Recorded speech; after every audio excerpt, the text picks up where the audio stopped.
সবাইকে, all my YouTube ফ্যামিলিকে জানাই good morning, have a nice day. নীলিমার হ্যাপি ফ্যামিলিতে তোমাদের সবাইকে স্বাগত জানিয়ে নতুন একটা ভিডিও শুরু করলাম আজকে। তো চলো, কেমন ঠান্ডা পড়েছে বলো, আমাদের এখানে তো বিভৎস ঠান্ডা। আশা করি সবাই খুব ভালো আছো। আমি আছি, ঠান্ডা তো, ঠান্ডায় ভোরবেলা উঠতে হয়, একটু কষ্ট হয়। আজকে ডোরোকে রান্না করে দিয়েছি ভাত আর ডিমের কষা। এই যে ভাত এখনো বক্সে ঢোকায়নি, ঢোকাবো। আর এই যে দেখতে পাচ্ছ হাঁসের ডিমের কষা, আমাদের ডোরোর ভীষণ ফেভারিট একটা খাবার। হাঁসের ডিম ভীষণ ভালো খায় সকালবেলা। কি দেবো, একটা লাড্ডু রাত্রেবেলা ঠাকুরকে দিয়েছিলাম, সেটা খাওয়া হয়ে গেছে। আচ্ছা, এখন হচ্ছে ওনার বিস্কুটের টাইম। তো বুকু খাবে, বিস্কুট খাবে। কি সত্যি তাই, একটা অবলা পশু, মানে পশু ঠিকই, বাচ্চার মতো। যেমন একদম ছোট বাচ্চারা দেখবে কিছু বলতে পারে না, তার হাসি হু হা অনেক কিছু বলে দেয়, আমরা কত কি বলতে চায়, এরাও যে ঠিক তাই। তো চলো ওকে দিয়ে আসি, ও অনেকক্ষণ ধরে দাঁড়িয়ে আছে আমার কাছে। আমি কাজ সারলাম তারপরে তো দেবো না। চলো ওটাকে দুটো বিস্কুট দিই, না না মাথা খারাপ করে দিচ্ছি। কি দারুণ লাগছে দেখো সকালের ভিউটা, ওহ মন জুড়িয়ে যায় সত্যি। আর আমার গোপাল সেবা দেওয়া কিন্তু কমপ্লিট। এই দেখো সকালবেলা গোপাল সেবা দিয়ে গেছি। আমাদের ওখানে এত কুয়াশা পড়ছে, এত শিশির পড়ছে, ডোডো নাচছিল দেখো। দেখে ওই দেখো ওই দেখো, ডোডোকে দিয়ে আমার চা বসিয়েছে, আমার আর ডোডোর। ডোডো খেয়ে চা খেয়ে চলে গেল। ওই জোর পেছন পেছন ভলু যাচ্ছে, চিৎকার করছে, মা ভলু চলে যাচ্ছে আমার পেছন পেছন। আমি যাবে না, ভলুকে আমি ডাক দিয়েছি। দিয়ে এই যে চা অর্ধেক খেলে, অর্ধেক খেতে পারলো না। এত দেরি করে ওঠে, আর তার মধ্যে শীতকাল তো নুটুর ফুটুর করতে থাকে। নাও আমার টনিক রেডি, তোমাদের দাদার জন্য টিফিন রেডি করবো। একদম ফ্রন্টে চলে এসেছি, এত কাজ করে গরম লেগে গেছে আমার। সব খুলেছি, তাও এখন এতগুলো বাসন মাজবো, এগুলো ভেজাবো। কিন্তু তার সবার আগে করব আজকে আমি ঠাকুরটা দিয়ে নেবো। ঠাকুরটা দিয়ে নিলে কি হবে, তাহলে আমার এই কাজগুলো করতে বেলা হলো আর কোনো অসুবিধা হবে না, বুঝেছো তো। তো চলো আগে চট করে ঠাকুরটা দিয়ে নিই। তো চলো, তোমরা সবাই খুব ভালো আছো। আমি তো সকালে ওয়েলকাম করেই দিয়েছি, তখন জড়সুটো হয়েছিলাম, এখন একটু মুখ খুলে দেখে তোমাদেরকে সাথে হাসি মুখে কথা বলতে পারছি। সকালবেলা মুখ খুলে কথা বলার মতো মানে সে পরিস্থিতিই ছিল না, এতটাই ঠান্ডা আমাদের এখানে। কোন দিকে দাঁড়াবো, চারিদিকে মেটাল আর হ্যালোজিন চলছে। ঠিক আছে চলো আগে কাজ সেরে নিই, তারপর তোমাদের সাথে কথা বলবো। কারণ এখনো বাবান ঘুমাচ্ছে, দেখতেই পাচ্ছ মশারি আমি তুলিনি, কারণ আমাদের না টিনের ঘর তো কুয়াশার জল পড়ে, তো ওর জন্য আমি মশারিটা তুলিনি। মুখের মতো জল পড়লে ঘুমিয়ে শান্তি পাওয়া যায় বলো, ওর জন্য। আর ওপরে একটা কাপড়ও দেওয়া আছে, ওই জল পড়ে দেখে। তো চলো,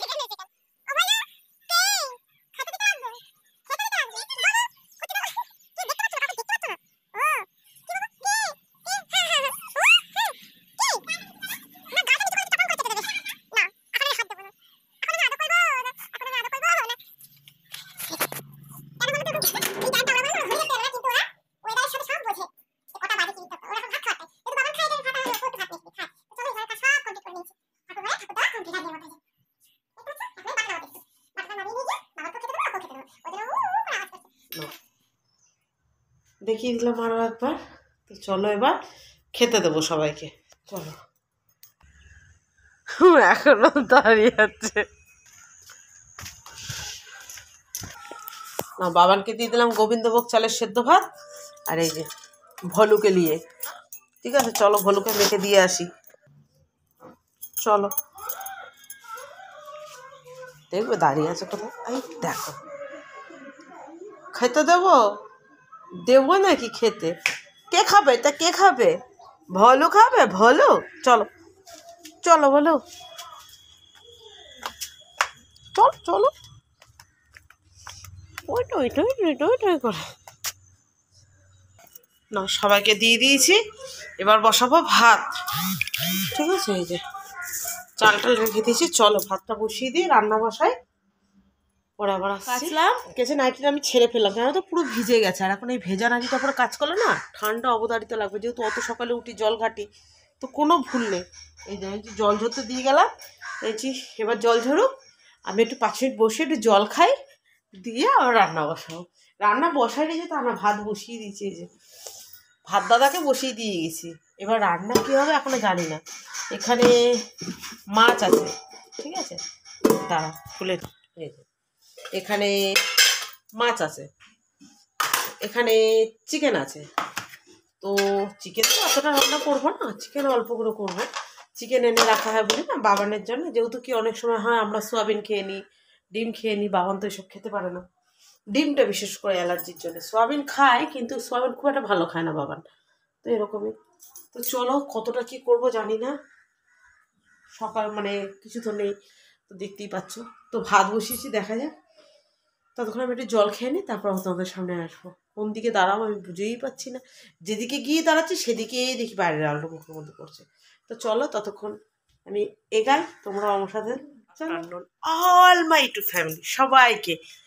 চলো তোমাদের সাথে কথা বলার মতো আর সময় পাইনি, কারণ হচ্ছে সকাল হলে বৃহস্পতিবার, তার মধ্যে আমার নিরামিষের দিন।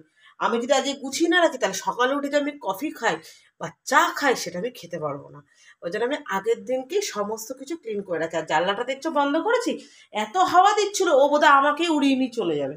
তা আমি দেখলাম বাবা এখন উড়লে আমার হবে না, আমার এখন অনেক কাজ বাকি আছে, উড়ে চলে গেলে হবে। তো ওর জন্য গ্যাস ট্যাস ক্লিন করা হয়ে গেছে, যে দেখতে পাচ্ছ। তো চলো আজকে লাঞ্চের মেনু কি কি করলাম নীলিমাদের বাড়ির লাঞ্চের মেনু দেখি শেয়ার করে নিই। মাছ 2 পিস ছিল, ভেজে নিলাম। ভাত তো দেখতেই পাচ্ছ সাথে। আচ্ছা আর কি করলাম, সকালবেলা বলেছিলাম একটুখানি লাউ কেটে তোমাদের বলেছিলাম, বাট দেখাতে পারিনি সময়ের অভাবে। লাউয়ের ঘন্ট করেছিলাম ধনেপাতা দিয়ে বড়ি দিয়ে, তোমাদের দাদাকে রুটি দিয়ে দিয়েছিলাম। সেই চোকলাটা ছিল, চোকলাটা আর আলুটা দিয়ে ভাজা করে নিয়েছি, ফেলে লাভ নেই। আচ্ছা মাছের কাঁটা দিয়ে তরকারি করেছি আলু বেগুন দিয়ে, আমার দারুণ লাগে, মানে কোনো কিছু না হলেও চলবো, ওই দিয়ে আমি ভাত খেয়ে নেবো।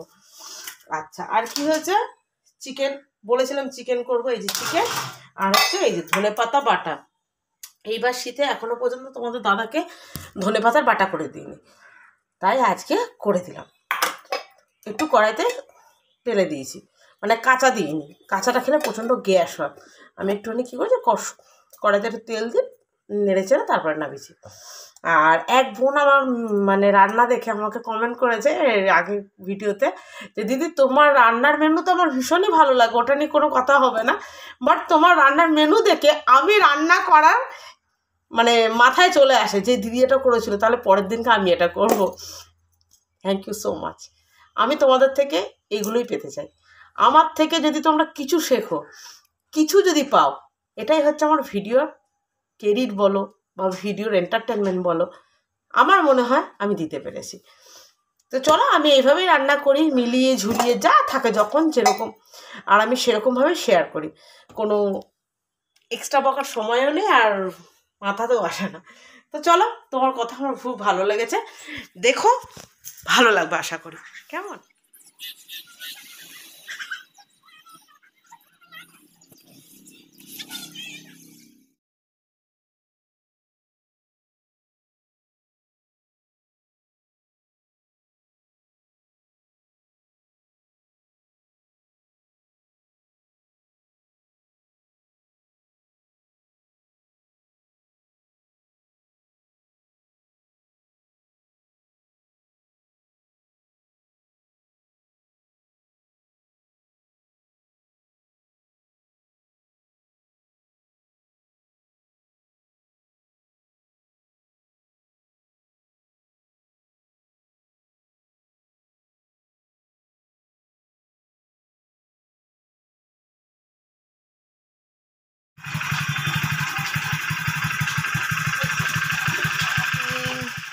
All my YouTube family, all my ফ্রেন্ডসকে সবাইকে জানাই শুভ সন্ধ্যা। দোকান থেকে এসে অত জামা কাপড় ভাঁজ করলাম, করে সন্ধ্যা দিলাম, এখন বাজে ঘড়িতে সবে 6টা। এখন বাবানকে একটু করে দেবো খাবার, কারণ বাবান খাবে। সেটা হচ্ছে কী করে দেবো, এই যে তোমরা প্রায় আমার ভিডিওটা দেখে থাকবো, ওই মাঠ দিয়ে একটা গরু নিয়ে যায় একজন ভদ্রমহিলা, আমি প্রায় দেখাই। এই যে তো ওই গরুটা যখনই নতুন বাচ্চা দেয়, তো তখনই কি হয় ভদ্রমহিলা, বাচ্চা দেওয়ার কথাটা বড় ভুল হচ্ছে, বাচ্চা দেয় তখন তো দেয়, তোমাদের দাদার জন্য দাঁড়িয়ে আছি, তোমাদের দাদার প্রায় দেখা মায়ের নেই, সাথেই দেয় কখন দিয়ে দাঁড়িয়ে আছে যখন তাই। হয়। তো দুধ দিয়ে আজকে প্রায় 1 কেজির ওপর কি দুধ দিয়ে সুন্দর গেছে। দেখো, কত তো সর্ষে ফুল, বলছে তোমরা তুমি দেখতে মেখে পাচ্ছ দেবে, কি কেউ? বড় মেয়েকে ছোট মেয়ে। এইভাবে শুধু আজকে মাঠ হাতে দেখো, দেবো। তা ফাঁকা এখন মাঠ, বাবানকে দুধটা মাঠে গরম করে দিই, মাঠ। কারণ কি বলতো আমার 2 মেয়ের মধ্যে ওই আমাদের দুধ এই তো আগে রাস্তা পার নিতাম, হতেই কতক্ষণ সময় লেগে যায়, যে তারপর তোমাদেরকে লকডাউনের সময় বন্ধ দেখাবো। করে দিয়েছিলাম, মানে কারণ শুধু আমি দুধ তো দেখেছি না ওই নিলেই হলো পারে না, সর্ষে ফুলটা, এটা যার দেখো থেকে ঠিক নিচ্ছি এই তাকেও তো পারে, মানে টাকাটা পার দিতে হতে হবে। হলো, পার আর হতে গিয়ে আমি কতক্ষণ জমছে দাঁড়িয়েছি জমুক ভাবো। সে হয়তো বলবে হুম। যে একেবারে আর দিও, আমাদের না কিন্তু সামনে আমার কাছে দেখো কথা ওখানে হচ্ছে গ্যাস জমছে গোডাউন, জমুক বলে ফেলে এই রাখলে যে তো হবে এই যে না, অফিসটা গ্যাস ওজন গোডাউন, বুঝে এখন ভোজন আদার করাটাই আমি লিঙ্কের পছন্দ সাথে করি। গ্যাস গোড মানে তখন গ্যাসের সাথে, লকডাউনের গ্যাসের সময় বইয়ের তখন সাথে আদার আমাদের লিঙ্ক করাতে মানে হচ্ছে। খুবই সময়, যেটা সবার মধ্যে আজকে হয়েছে, দেখছি তো আমারও গেছে ফাঁকা। সময়, খুব তোমাদের খারাপ যখন বলেছে তখন পরিস্থিতি দেখছি গেছে, ফাঁকা, তখন আমি কিন্তু এই মনে যে করেছি যে না, কি এরকম দুধ ভিড় খাওয়ার হচ্ছে থেকে কদিন ধরে। এখন বন্ধ রাখাটাই শ্রেয়। তো আমি বন্ধ করে দিই, কারণ বিল এন্তাসে বেড়ে যাচ্ছে, আজ না হোক 2 দিন পরে আমাকে দিতে তো হবে, তো জন্য বন্ধ রেখে দিয়েছিলাম। তা দুধ আমার ঘরে সেরকম কেউ খায়ও না, বাবানেরও গ্যাস হয়, ওর দিদিরও গ্যাস হয়। আর আমার কথা তো বাদ দাও, আমি তো দুধ কোনোদিনই একদমই পছন্দ করি না, বিশেষ করে গরুর দুধ, কারণ আমি কলকাতার মেয়ে, আমি গরুর দুধ আমার খাওয়ার অভ্যাসও নেই। ওই বলবো না আমি জন্মগত গরুর দুধ খাই, জীবনে আমি গরুর দুধ খেয়ে মানুষ হইও নি, আমি খেতামও না। আমাদের ওখানে অত পাওয়ার মানে রেওয়াজও ছিল না যে গরুর দুধ পাওয়া যেতে বা কিছু, সবাই প্যাকেট দুধ খেত, আমিও প্যাকেট দুধ খেয়েই মানুষ হয়েছি, প্যাকেট দুধই খেতাম। কিন্তু গরুর দুধ আমি খেতে পারি না, আমার প্রচণ্ড গন্ধ লাগে, আমি ওই জন্য খাই না। হ্যাঁ, চা কফি টফি এগুলো খাই, কিন্তু এই গরুর দুধ যেরকম খাওয়া গ্লাসকে গ্লাস আমি খাই না। তো যাই হোক, তো ওরা ভালোবেসে দিয়ে গেছে, আমি এখন এটা বাবানকে দুধটা গরম করে ওকে একটু খেতে দিই। তো আর আমি একটু টনিক খাই, কারণ আমি চা বললে আমার বোনরা প্রিমিয়ারে এসে বলে চা বলো না, চা বলো না, টনিক বলো, টনিক টনিক খাবো। এবারে সব কাজ মিটিয়ে দিয়ে গেলাম, গোপালকে ঘুম টুম পাড়িয়ে, সমস্ত ঠাকুর দেবতাকে ঘুম টুম পাড়িয়ে দিয়ে এবার যাব রুটি করতে। দেখলে হবে, খরচা আছে, সেরকম অবস্থা। তো চলো, বাবানকে ওদিকে পড়াতে বসি, বাবানকে পড়িয়ে উঠিয়ে এখন বাবানের একটু শখ হচ্ছে ড্রয়িং করবে, ওর একটা শখ, মানে তুই কর ড্রয়িংটা, তাহলে আমি একটু এদিকে গুলো জল গরম বসাই, খেতে হবে, খাবার টাবার গরম করি, কারণ আসবে, সব খেতে দিতে হবে। তো এবার ঠান্ডার মধ্যে ঠান্ডা খেতে ইচ্ছা করে না, এটা স্বাভাবিক। তো ভাবলাম না, ভিডিওটা শেষ করে নিই, ভিডিও তো শেষ করতে হবে, সমস্ত কিছু গুছিয়ে রাখা হয়ে গেছে। আমার বাবানের শীতের ড্রেস গরমের ড্রেস একসাথে রেখেছি, বাস্কেট উঠে পড়ছে, এটাই। তো চলো, আজকে বাবান আমাকে একটা কথা বললো, বলছে মা, আমাদের স্কুলে একজন না, ও সবার থেকে পেন চায় জানো তো মা, এবার পেন টেন নিয়ে করে পরীক্ষার সময় পেন নিয়েছে, পেনটার ব্যাকে দেয়নি, তা বলছে মা জানো ও খুব সেনা, পেনটা নেয়, নিয়ে কী করে ব্যাগে করে নিয়ে চলে যায়। আমি যে ওটা তো ওর দোষ না বাবা, ও এখন ছোট, ও এত বোঝে না, দোষটা হচ্ছে বাড়ির লোকে, বাড়ির লোকেরা আগে দেখা উচিত যে বাচ্চার কাছে কটা পেন ছিল, এখন কটা পেন আছে, তাহলে গার্জেনের কি করা উচিত, সেটাকে ব্যাক করে দেওয়া উচিত, যে দেখো না আমার বাচ্চার কাছে তো এই পেনটা ছিল না, আমি দিইনি, এলো কোথা থেকে, আমার বাচ্চা তো নিশ্চয় রোজগার করে না যে কিনে নিয়েছে, সেটা সম্ভব না এখন এই ছোট ছোট বাচ্চাদের। তো সেটা গার্জেনরাই কিছু যদি না করে, সে বাচ্চা তো করেই যাবে, দিনকে দিন বাড়বে, আজকে ছোটোখাটো পেন দিয়ে করছে, কালকে বড় সড়ো দাও মারবে, এটাই তো স্বাভাবিক, তাই না? তা বলছে জানো ও খুব সেলফিশ, ও লোকের থেকে নেবে তবু দেবে না, তুমি জানো না, ওর থেকে যদি রবার চাই কখনো কোনো হারগিজ দেবে না, থাকলেও বলে না আরে নেই আমার কাছে। যে কি, আমাদের এই পৃথিবীতে এরকম কিছু মানুষ থাকে যারা খুব স্বার্থ নিয়ে চলে, ও বলে না, এরকম বহু মানুষ আছে যারা স্বার্থ নিয়ে মেশে, আর তাদের আবার একটা গুণ থাকে কি জানো তো, তারা অন্যের দোষটা দেখতে পায়, নিজের দোষ দেখতে পায় না। যারা খুব স্বার্থ নিয়ে চলে তাদের মধ্যে একটা প্রতিভা থাকে। আর আবার একটা জিনিস কি আছে, যারা স্বার্থ নিয়ে চলে, এটা আমি জানি না কে কী হিসাবে নেবে, কিন্তু এটা বাস্তব কথা, আজকে হয়তো তোমরা তাকে তাকে তোল্লাই দিচ্ছে যারা, একটা সময় কিন্তু সে কিন্তু তোমাকেও ছুঁড়ে ফেলে দেবে, তার স্বার্থটা যখন মিটে যাবে, এটা কিন্তু মেনে নিও।